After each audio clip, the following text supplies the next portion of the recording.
posterity, basically. So the live stream will only be 2 minutes, and then I'll have to redo the upload later on. Anyway, this is actually one of the reasons why I started using an Ethernet cable.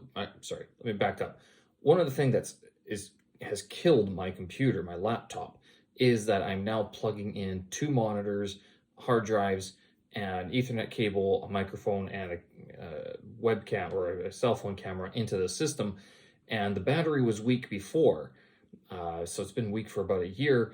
This new power demand has just sucked the rest of the life out of it. So, and the reason I was using an Ethernet cable was because it used to provide a better connection than the Wi-Fi. Now it's just shutting down. So I think that if I don't, the battery has to be replaced. And what they're going to do tomorrow, actually, it's going to take them a couple days to do, but they will not only replace the battery, but they're going to replace the keyboard because it's soldered together. And they're like, oh, we'll do the keyboard for free, and the battery will be, it'll cost you 1,300 RMB for the battery. And I'm like, yeah, no shit, you're going to replace the keyboard, because that version of the MacBook, everyone complained about the butterfly keys that you had on that thing. So I don't think there was one good thing ever said about this keyboard. Luckily, I usually use an external keyboard that I got used at one of the local shops here. And so I use that with the MacBook setup further away from me. But whenever I use the MacBook keyboard, it's terrible. I spend most of my time deleting what I just wrote rather than actually being productive, which is part of the reason why I got the iPad, so I could sort of have the secondary device just in case. And that I do think this year, if not next year, will be time to sort of upgrade some of the technology that I have available moving forward, because the stuff that I have is getting a little bit older and it just needs to be updated, sadly, if you're going to do media publications and stuff like that. Because I was thinking, like, do I need to do this? I'm like, well, I don't really want to expend the money, but if I do need another computer, if I'm still going to keep on doing this stuff, if it was like, well, then, make that sort of allowance for the money, and then that way it'll be done and it'll be good for another couple of years. We hope. All right, so sneaky little coons they are, aren't they, on both sides of the ocean? What is this? The Russians are still able to send oil to the United States via Italy. So the U.S. ban on oil products is on oil, not on refined oil products. So this one, Luke Oil, this Russian company, is sending all of its oil to Italy, to this little company that is refining it and then shipping all of that refined oil to the United States, or shipping a portion of that to the United States. The Wall Street Journal has a little video on the how basically the sanctions are, the Russians are sidestepping them. Now, it's very easy to blame the Russians. I don't think it's the Russians. This is the United States. This is the politics in the United States, knowing that this was going to happen. This is the government in power. This is the powers that be. They knew that they could be stepped around. This was done in an effort to appease the masses, to make a face of doing something. That's it. They knew that Russia would sidestep it, that there were ways around it. Same like with the, what do you call them, the tariffs on China, put on by the United States, by Trump, that the Democrats just shit all over. And now they haven't repealed them, but at the same time, they're not, are they really affecting very much? Because there's other ways to get around them. So this was talked about, again, Wall Street Journal did a special on that one. That was all the big rage in the media a couple years ago. Anyway, I do owe you an apology. Sorry, I didn't get out last night's episode early because all my assisted connection devices were just not doing well. I'm not sure if this is a battery issue, a Wi-Fi issue, or an assisted connection device issue, which means I'm going to look into getting a dedicated line, basically, which actually shouldn't be more expensive. It might actually be cheaper, and I've never done it before, so this might not work. But that being the case, I want to try it. I want to see what it's like. I want to see if I can actually do it, to tell you the truth, and then whether or not it's sort of consistent and stable. And then that way I can add this to my skill set of what? It's not like I'm ever going to be an IT guy. Ever. Not going to happen. So that's sort of in the works. It's one of the things that I'm looking at developing over the near to short term. Yes. Today was a busy day. Had to work today. Got the workout in, both of them. And was thinking this morning, I actually came across this book called Triphasic Training by Carl Dietz. And what is interesting about this book is that he talks about this, how he was a high school or a college athlete, track and field trainer, and he's credited with this methodology of workout scheduling that, and I haven't read the whole book, but I was reading it's about the first 100 pages or so that I'm in which he talks about the different cycles that the body goes through. And he talks about the Bulgarian deadlifters, or Bulgarian Olympians from the 1960s or 1970s, when the Russians or the Soviets at that time, because they like to change their names every now and then because ideas come and go, or fail. And the Russians dominated the sport, the Soviets dominated the sport, and then the Bulgarians came along and they dominated for about a decade. And what they had done is they had changed their workout scheduling, and they used heavy amounts of anabolic steroids. But that's sort of become. He does mention this later on when it explains how the Bulgarians were able to endure the workout regimen that they set forward for them. So what they were doing is that they were basically front loading their week. So Monday would be they were end loading. Nope. The Bulgarians front loaded their week. This coach backloaded his week. And the reason why is because when the Bulgarians were front loading the week, so Monday would be super heavy, and they would work out like 9 times a day or something like that, every 45 minutes. And then Monday would be heavy, Wednesday would be lighter, and then Friday would be the lightest lift. Now, keep in mind, the Bulgarians were using steroids. Okay, so when this coach tried this strategy of front loading the week, he was finding that the athletes were not producing as well later on in a week. And that's one of the reasons, is because their bodies weren't able to recover in the same way that a Bulgarian steroid user was able to recover. So he just shifted the workout by 1 day. So instead of Monday being a heavy day, he pushed it to Friday. So he pushed it back a day. So Monday becomes a moderately heavy day, moderately intense day. Wednesday becomes high intensity but low volume, and then Friday becomes low intensity but high volume. And the purpose behind this is that when you backload this week, you put all of your heavy lifting on Friday. You don't work out on Saturday, Sunday, which gives your body more time to recover. And I was thinking this because it sounds like a good idea. I don't know if he was working out twice a day. I think it was just after school. I'm guessing that he would do this. They weren't having morning workouts, but I'm not sure, because I'm going through my normal skip and balls workout this morning. I'm going, why is it I'm always like, am I getting bored with this workout? Am I getting tired with it? I know that for a fact that the longer I do one type of workout, the less calories I burn. So it's not always a good indication of how effective the workout is if I'm not burning as many calories. It could be any number of factors. But in terms of feeling, or it's like, is it even the weather? Is it demotivating to be, because it's medicine ball. I mean, it's not the warmest thing in the world, right?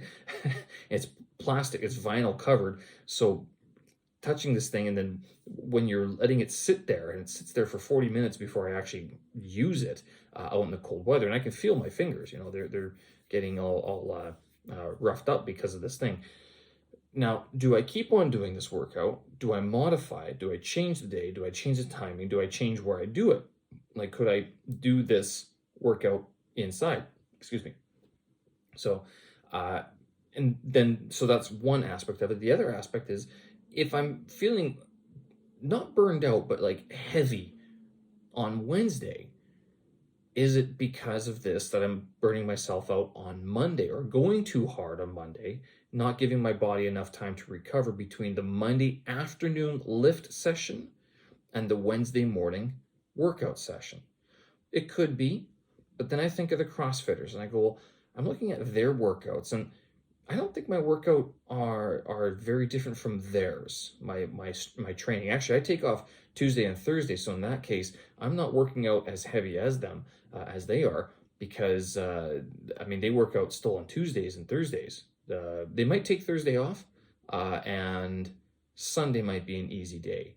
But Monday, Tuesday, Wednesday are pretty difficult. Friday, Saturday are pretty intense as well. And they do have varying levels of intensity throughout the week. So I don't know. Think about it. One of the reasons why this workout is this way, the scheduling that I have, is just because it fits with my workout. Now, if I were to shift it, or if I were to shift the skip and balls workout to like Friday, then move that Murph that I'm doing. So this the pull-ups, push-ups, and squats that I do, and all the running. If I push that to Wednesday or even Monday, how would that work? How would my body react to it? Something to think about going forward, especially as the winter months, it's going to get colder outside, the wind's going to pick up. So that's one demotivating factor already. And it might be that, even with doing the medicine ball, I might not want to do it outside. Is there something else I could work out outside? Or do I just bring everything inside? I go for a run outside, then I come back inside and do the workout inside. I just don't want to smash anything. That's, 3,000 for a gym, or, 10,000 for a new computer. Which one's cheaper? You tell me. All right. This, also today I was able to get another bit of writing done for this this NaNoWriMo challenge. And I'm doing this write a novel or write a book within a month. So I've chosen The Art of War by Sun Tzu. I don't know why I've had this fascination with this book for like a long time. I've always just sort of held it as a book that I feel like I should read in the original language. Simplified Chinese, not traditional Chinese, although who knows, maybe give it time, right? But I chose this book as being the one that I'm going to emulate in the writing of my language advice book, my language tip book. I don't know. I have yet to sort of decide on the title. The Art of Learning a Language, I think, is going to be is the generic title I'm going with. So I've gone through 2 chapters already. I'm a little bit surprised at how quickly I'm able to write everything, only because I'm going through it, and there are parts, where Sun Tzu is talking about, like, destroying your enemy. I'm like, I don't know if you're destroying enemies. Like, what is the enemy when you are a language student? And, well, it's not so much that you have an opponent like, a foreigner. It's yourself. It's like procrastination. It's self-doubt. It's, I don't have the time. It's, I don't have the right materials. So it's all these sort of excuses that you come up with. That would be the enemy. And one of the things I try to make clear in this book is something that I've talked about before. It's like, you don't, a teacher can't teach you a language. You learn a language, and a teacher can facilitate your language learning. So this is one of the reasons why I chose The Art of War, is because it is sort of a battle in terms of learning a language. It's like a marathon. It's a grueling gauntlet of challenges, depending on the language that you're learning. At the same time, each and every language has its own sort of challenges, easy parts, hard parts, and you have to be willing to go through it in order to see the success and know the language, and possibly even know the culture, get to know the people, etc. Right? So this is something that, as I'm writing this, going through this book, Sun Tzu's Art of War, it's sort of making a little bit more sense as I'm actually able to write my thoughts down, just to formulate them a little bit better. And this is the first draft. It's going to have to be rewritten for sure, but at the same time, I'm actually surprised that it's coming together. So of all things, you can look forward to that. Hopefully, maybe by the end of November, I might get someone to read it over and have a look through just to make sure it doesn't suck that bad.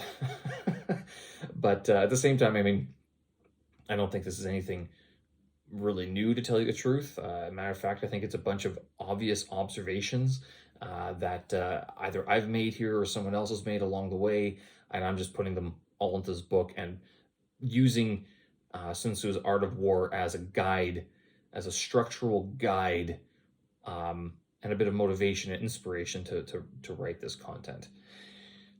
Yesterday, I mentioned the presidential stock market cycle. So what is this? Now, this thing is actually part of, if you've ever heard of the Stock Traders Almanac. Now, you probably haven't. Jeffrey Hirsch is the guy who now publishes it. He took over from his dad, Yale Hirsch, who founded this thing 60 years ago, a long time ago.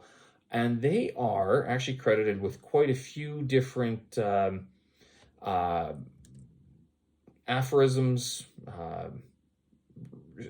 surprising findings in the market. Among them, it is the US presidential election, the Santa Claus rally, and then the best 6 months hypothesis. So these three things, this guidebook is sort of this almanac, which is kind of like a guidebook for how the markets will unravel throughout the year. And they still publish this thing. You can, the book itself, I think, is like $60 or $70 now. It's pretty expensive. It's printed in China, so I'm not sure if you can get a used copy here somewhere, like off the truck or something. But even if you got an older copy, if you bought an old copy from a couple years ago, the data doesn't change that much from year to year. And sadly, they do publish a lot of the same stuff. It's not like every edition is a brand new sort of take on the issue, on the thing. They reprint a lot of the same data, which is kind of disappointing and kind of odd that they would charge the same amount every year for the same data. That being the case, if you get the subscription to their website, I've never done it, but if you get a subscription, you can also get a trial. You can sort of see how much information they generate and produce for this almanac. Anyway, so this presidential election, basically, cycle says that these, it's a good time to follow. It's a good thing to follow.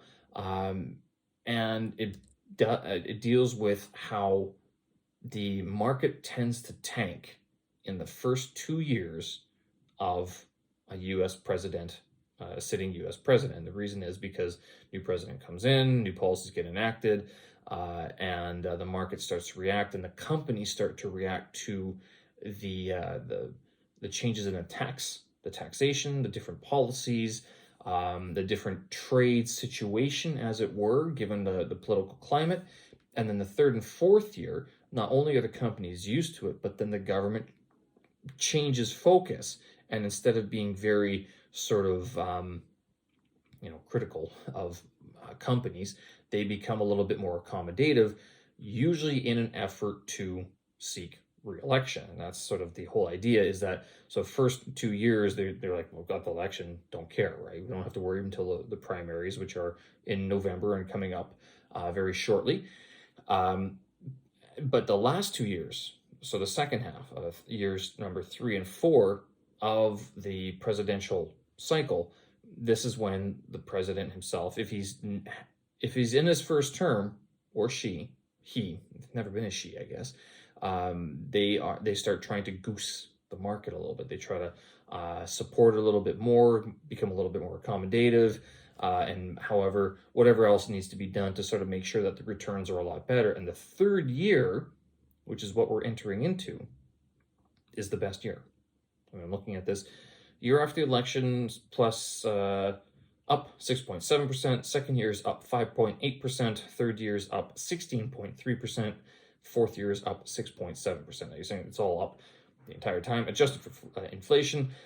Now, it's not like the market just goes straight up and keeps on going up. There are dips. It's that overall, on average, these are the returns that are exhibited in the stock market. So this is a pretty well documented election cycle. It goes back, I think, only 80 years, because what happened, well, no, it says over 80 years plus. The third year of the presidency saw an average stock market gain of more than 16%. The limited number of election cycles makes it difficult to draw a reliable conclusion about the theory. There's over 100 years of data. I mean, I think that's not enough. Who knows? They do. I'm looking at Investopedia.com. They also have a little bit of a write-up on the presidential election cycle, and they talk about some of the limitations as well. And that but overall, it holds, and it's happened again and again. The orders of magnitude might change, but overall, the psychology of the stock market has been pretty consistent, which I guess shouldn't be too surprising, given the fact that if it's the banks and big money managers that are running the show, which, I mean, I don't think we have to hide that fact, how much are they going to change year to year, decade to decade in their planning? I mean, if they need to hit certain targets, hit certain numbers, certain percentage gains or returns, it's not like they're all chasing the biggest gains in the world. They want companies that aren't going to screw them out of their money, which would mean that they're not getting their nice paychecks, which means they can't buy their Lamborghinis and New York condos. I mean, these guys have jobs that they have rules and regulations in place against them, so they're not screwing the little guy either, or at least not their clients. And might be some little guys over there that get screwed, but generally these money managers are pretty conservative lot. You hear about the blowouts and the big ones that are big ego cocky guys, but most of them, they're like, just chase the banks. If you're earning 6% per year on the markets, that's considered pretty good. Dividends, 3 to 4% from the banks, considered pretty good. And the companies they buy don't change that much over time. That's why, like, the Dow Jones Industrial Average, which is one of the bigger markets in the United States, bigger exchanges. The indices, there we go, bigger indexes, not the exchange. New York is the exchange. But one of the bigger indexes, that's why, I mean, those don't get changed very often. They do get changed every now and then, but not as much as you think they would. So stock market psychology stays the same. Its reaction to politics has been pretty consistent over the years, and it looks like the United States has had a pretty big pull and push on the markets, regardless of how many people around the world want to call the end of the modern economy or the US dollar or whatever. I encourage you to take a look at this for yourself. You decide. Presidential election cycle based what's going on for the stock market. S&P 500, the NASDAQ, which is a newer index and exchange, the Dow Jones, and what's the other big one? This is the Russell 2000, I guess. That's pretty big as well. How much do other countries have this as well? London, Hong Kong, Japan. There is another almanac published for the UK. I'm not sure if it's still being published, but they also talk about the seasonality as well of the United States markets. And theirs was a little bit more interesting because they looked at religious festivals such as Ramadan and things, but that market is not as big as what's going through New York. Let's just get this straight. So even though there are some other countries that like to talk about how big they are and how important their markets are, there's a lot of money going through New York, a lot of money going through Wall Street, and it's one of the most open markets in the world. So pays to understand the presidential election cycle, especially as you start hearing more about the election rhetoric that goes on. All right, folks, I'm going to leave it there. Thanks for listening. I appreciate it. Show notes and tracks up on my website, stevensersky.com. Again, sorry for the delay in getting out last night's episode. Hopefully it doesn't happen too much more, because yes, it does aggravate me as well, as I have to go to sleep knowing that I have to do one more thing in the morning. All right. Thanks for listening. We'll talk again. Have a good one. Bye-bye.